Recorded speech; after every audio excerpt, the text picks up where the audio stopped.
गांधी जी के हजारों कामों के ऊपर सवाल उठ सकते हैं, डिबेट हो सकती है, ये ठीक किया गांधी जी ने, ये गलत किया। लेकिन ये कोई नहीं कह रहा कि वो भारत के राष्ट्रपिता नहीं है। ये राष्ट्रपिता कब बने, कब रेजोल्यूशन पास हुआ कि वो हमारे पिताजी हैं, ये हमें बताया नहीं गया। भाई हमें पता तो चल जाता कि हमारे पिताजी ये हैं। वो कब कौन सा रेजोल्यूशन पास हुआ और देश में कहां पे ये इतना बड़ा माहौल बना कि देश के सारे लोग उनको राष्ट्रपिता बनाना चाहते हैं। अपने देश को भरोसा दिलाया और पूरी ताकत से कहा कि पाकिस्तान अगर बना तो मेरी लाश पे बनेगा। मैं एक उसकी सिमिलरिटी नहीं खींचना चाहता, और उस दौर में बहुत सारे लोग थे जो गांधी जी को, उनकी क्या ताकत थी कि जब वो नोआखली के दंगों में गए तो जहां हिंदू मुसलमान लड़ रहे थे, हाथों में तलवारें थी लोगों ने हथियारों से, हाथ से उनके तलवारें गिर गईं। गांधी जी के कहने से इतनी स्ट्रांग अपील थी।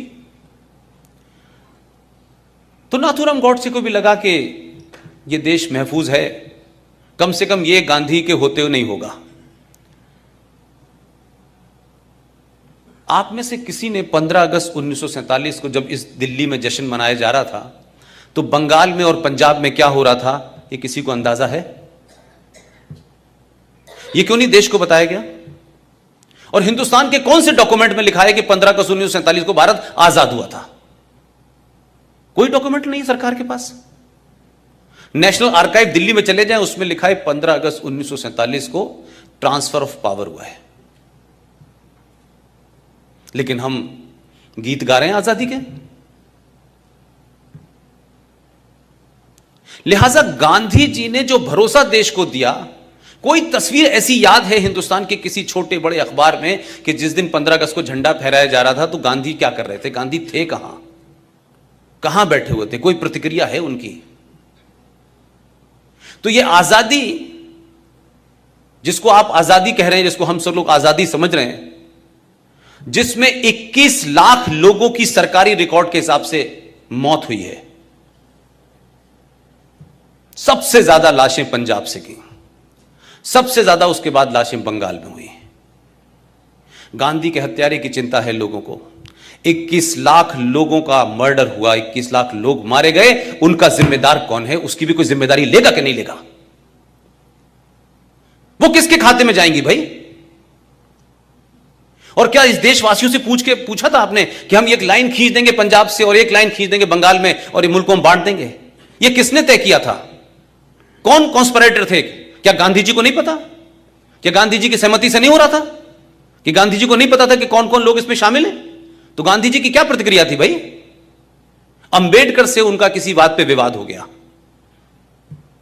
तो अंबेडकर जी के पास पहुंचे और कहा कि मैं आपकी बात से सहमत नहीं हूं, और धरने पे बैठ गए। तो अंबेडकर जी के शब्द हैं, उन्होंने कहा, गांधी जी आपकी जरूरत इस देश को है, आप अनशन मत करिए, मेरी बात ठीक है, लेकिन क्योंकि आप देश के लिए जरूरी हैं इसलिए मैं आपकी बात की वजह से अपनी बात वापस ले रहा हूं। फिर एक दूसरी घटना घटी जब सुभाष चंद्र बोस को कांग्रेस का अध्यक्ष बनाया गया,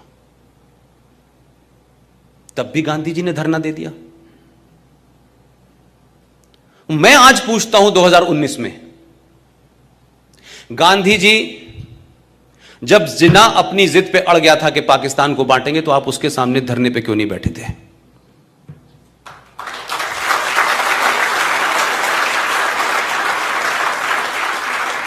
आप धरना देते, कुछ भी करते, ये देश नहीं बंटने देते ना।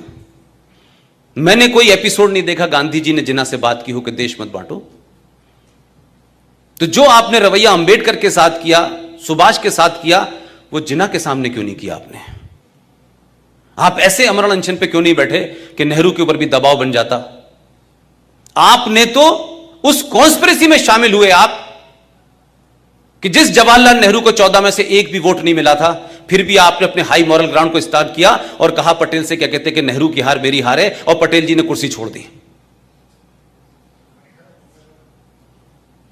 तो पहली ईवीएम हैकिंग तो आपने तब कर ली थी और ओपनली किया आपने।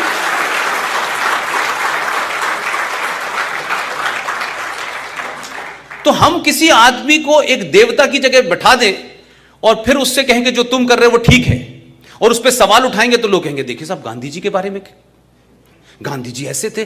भाई गांधी जी को क्रिएट किया गया, मेरा मानना यह है।